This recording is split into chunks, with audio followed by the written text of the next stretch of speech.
বং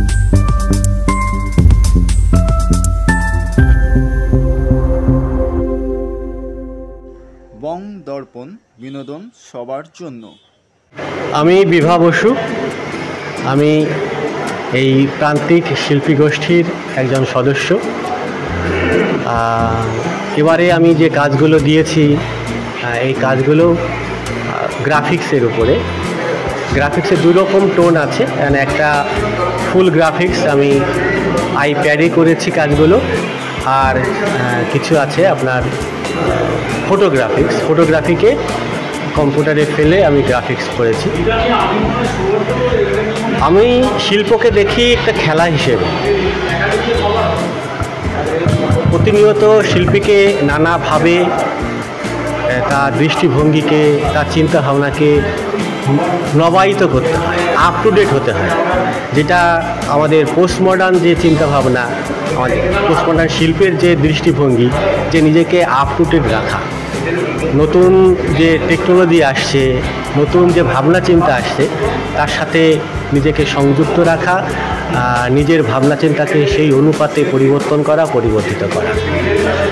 আমি বললাম যে শিল্পকে আমি একটা খেলা হিসেবেই দেখি। আমার মনের, আমার চিন্তার চেতনার মধ্যে যে প্রতিনিয়ত যে ভাবনা চিন্তাগুলো, যে অনুভূতিগুলো মানুষের জন্য, প্রাণের জন্য, এই পৃথিবীর জন্য, বা সর্বোপরি আমার নিজের জন্য, আমার যে ভাবনা চিন্তাগুলো, যে দৃষ্টিভঙ্গিগুলো, সেগুলোকে নিয়ে আমি খেলা করি আমার ক্যানভাসে। আমি জল রঙে ছবি আঁকতে ভালোবাসি, আমি অ্যাক্রিলিকে ছবি আঁকতে ভালোবাসি, আবার আমি কম্পিউটার গ্রাফিক্স নিয়ে আবার চিন্তা ভাবনা করি। ফটোগ্রাফিও আমার ভালো জায়গা, প্রিয় জায়গা। সেই ফটোগ্রাফিকে নিয়ে কী করে সেটাকে গ্রাফিক্সের দিকে নিয়ে যাওয়া যায়, এই চিন্তা ভাবনা থেকে আমি আমার এই ফটোগ্রাফিক্সের কাজগুলো করেছি। বহুদিন ধরে আমি কাজগুলো করছি। আমার আরেকটা যেটা দিক আছে সেটা হচ্ছে আমি কবিতা লিখি।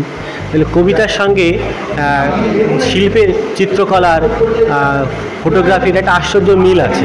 মানে আমি মনে করি যে শিল্পের আলাদা কোনো বিভাগ তো হয় না, প্রতিটি বিভাগই একের সঙ্গে আরেকজনের সঙ্গে, একটা শিল্পের সঙ্গে আরেকটা শিল্পের, একটা মাধ্যমের সঙ্গে আরেকটা মাধ্যমের ওতপ্রোত মিল রয়েছে। এই মিলগুলোকে নিয়ে খেলা করতে গেলে কি হয়, নানা রকমের ডাইমেনশন আসে, নানা রকমের নতুন নতুন পন্থা আসে। সেগুলোকে আবিষ্কার করা, সেগুলোকে ধরে বুঝে তাকে ব্যবহার করা, এগুলো আমার কাছে শিল্পকে দর্শকের কাছে, মানুষের কাছে পৌঁছে দেওয়ার একটা বড় সুযোগ বলে আমি মনে করি। এবং শিল্প, সাহিত্য এগুলো কি করে, আমাদের মনের ভেতরের যে রাগ, ক্ষোভ, দেশ, এই যে নানা রকমের অনুভূতি আছে, সেগুলোকে পারগ্রেশন করে, সেগুলোকে বের করে দেয়। তাহলে আমার পাঠক, আমার দর্শক, আমার শ্রোতা, তারা যদি আমার শিল্পকলা থেকে, আমার চিত্রকলা থেকে যে তাদের মনের মধ্যে যে ক্ষোভ বিক্ষোভ তৈরি হয়েছে, সেগুলো থেকে বাইরে বেরিয়ে আসতে না পারে, তার রসবোধ যদি জেগে না ওঠে, তার মধ্যে যে নন্দন বোধ রয়েছে সেটা যদি জেগে না ওঠে, আমি মনে করি সেই শিল্পের কোনো প্রয়োজন নেই, বা সেই শিল্প একদম ব্যক্তিগত শিল্প হয়ে থাকে। শিল্পকে হতে হবে মানুষের জন্য, শিল্পকে হতে হবে এই পৃথিবীর জন্য। আমরা মানুষের জন্য কিছু করব, তাদের ভালো লাগা, তাদের মন্দ লাগা, আমাদের ভালো লাগা মন্দ লাগা মিলেমিশে যাবে, একটা সম্পূর্ণ মানব সভ্যতা তৈরি হবে। আমি অন্তত এটাই মনে করি।